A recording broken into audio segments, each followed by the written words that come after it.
about aerodynamics, aerodynamically sound, and they fly, is one of the most important texts you've never heard of. All right, man, we brought you here. We want you to measure this monument, this building, and Ezekiel asks, well, why should I do this? And the measurement after measurement after measurement of this gigantic building, in which, by the way, the glory of the Lord landed. Joseph Blumrich is your proverbial rocket scientist. Joseph Blumrich came to the conclusion that what? Ezekiel's spaceship fit exactly into the temple that Hans Herbert Bayer recreated. And both pieces fit together like a puzzle, a vehicle in which to move around from point A to point B. And why? Because of misunderstood technology. The reason why I am convinced that sophisticated technology was utilized in these ancient rocks is because one very concise description of how these master builders had the capability of putting some type of a white substance, paper-like substance, and it moved by 6 feet as if by magic. Tangible pieces of evidence that we have regarding possible extraterrestrial technology, extraordinary. All these interior cuts, very hard to do. I mean, it would be side boxes. Ooh, I was afraid you were going to pull something like this on me. That is a hell of a piece of... You can tell that obviously this piece broke off. Nowhere in here can you see any imperfection. It's like, and by the way, when you're there, if you go with your finger over these edges and you put a little pressure on your fingertip, you can cut yourself. This is how sharp the edges are. Ancient Incan legends. The idea behind that is that ways to do things and that they wanted to leave some kind of a record. I've seen evidence of the carvings on granite. You see this, and there's like smoke coming out of your head. Let's put it this way. I had a client come in and ask me to do that. I wouldn't do it for any amount of money because I'm not going to waste my life trying to replicate that. The text speaks of different-sized brains, different-sized God.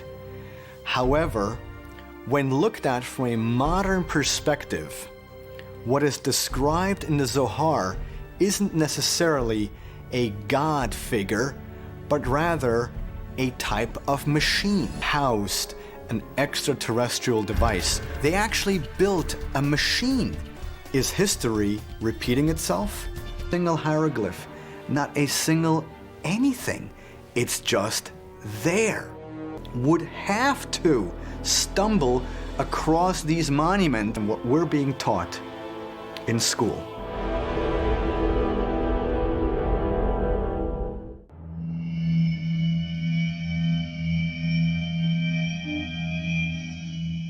Israel, and those gods were physical beings, because if they were just a figment of our ancestors' imagination, I don't think that's a compelling enough reason to expose your children. These people were misinterpreted flesh and blood space travelers.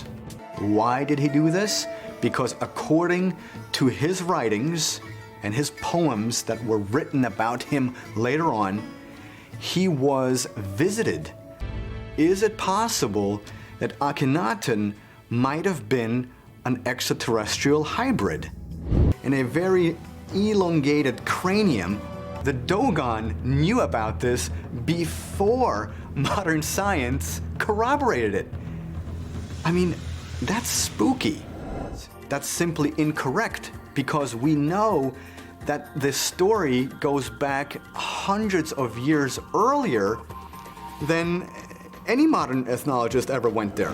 And if you look at the whole body of it, it's as if it wears some type of a suit.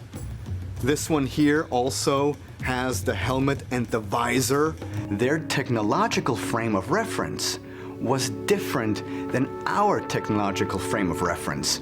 So they didn't have the vocabulary with which to describe or with which to name certain things that they saw. Hopping on his dragon and flying somewhere Were these dragons truly dragons in a biological nature? Dragons are always correlated with spewing fire and a lot of smoke. So it's all very interesting to see that those beings. Question is, who were the Anunnaki? And according to the ancient astronaut hypothesis, they were space travelers who visited Earth in the remote past. Extraterrestrials who were misinterpreted as being these divine creatures by our ancestors. What they meant is the Trinity, the Holy Trinity. Critics ask, well, why would ancient astronauts have to wear astronaut suits? That whoever visited us in the remote past, do the extraterrestrials look like us, or what do the extraterrestrials look like? We, quote unquote, became human. Of that genetic material that we have in our bodies, just because we can't travel from star to star does not mean another more advanced society can't do it either. More advanced civilization can't do it either. So, you know, we have to stop looking at us that we are the pinnacle of creation, because we're not.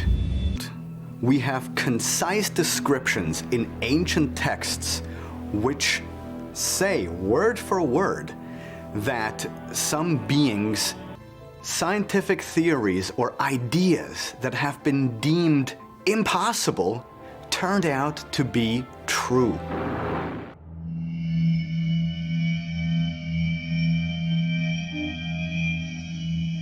Became human with streets and a street grid, like almost like New York City. And why we were visited in the remote past is because the ancient astronauts, this all requires machining. And I'm not talking, you know, a little wheelbarrow and a pick.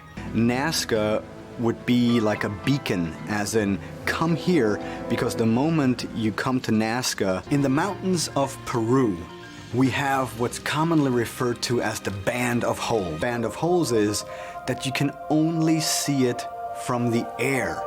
That their earliest writings are filled, according to the accompanying texts, some type of monsters able to recreate creatures like that. We find stories where those visitors essentially mated with Earth women. Books that used to be a part of the Bible. The world's largest monument ever constructed by human hands. Now, we belong to those worlds, or to those planets, and our planet Earth is called Planet of the Children. We're each brought here from one of those 12 planets, toward us, what have you. So, I mean, this is not something that the ancient astronaut theory has proposed. This is, you know, university professors, astrophysicists who have proposed this. There are other species out there that have the same trait.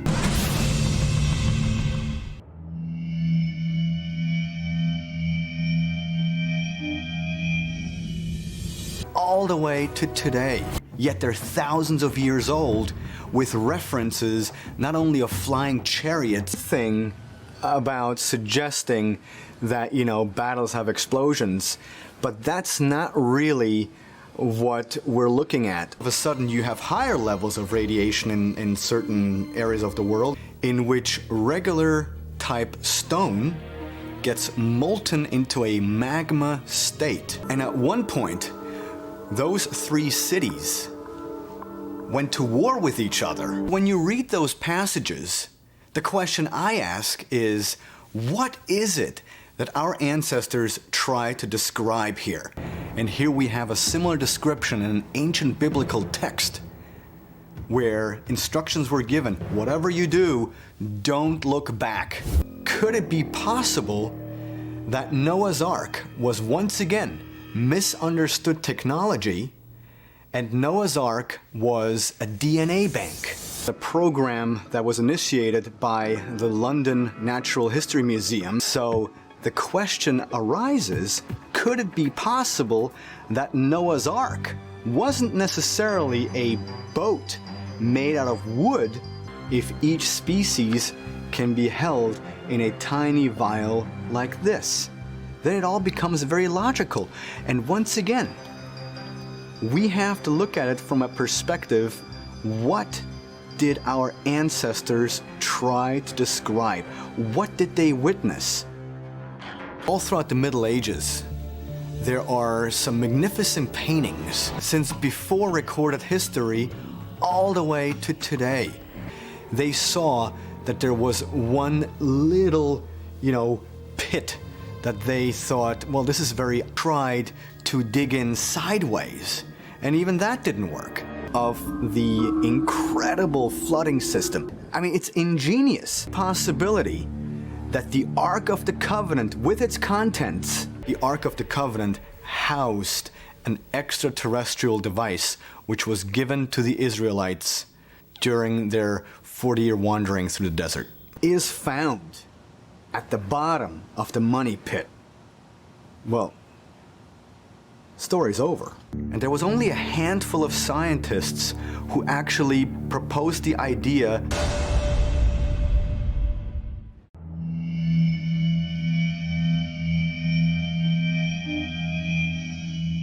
Now, why would they include Sumerian on that record? They'd be hostile, and they would want to enslave us and battle us and destroy us and all this crazy stuff. Society is ludicrous. That is completely new in the history of the church, that the extraterrestrial question is not only addressed, but at the same time, it's okay.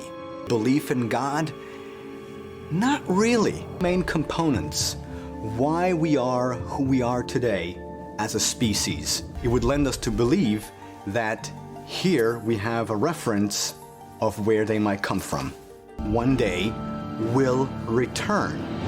If that society, technologically speaking, is primitive, we'll become ancient astronauts with that culture, the capability of answering all those questions.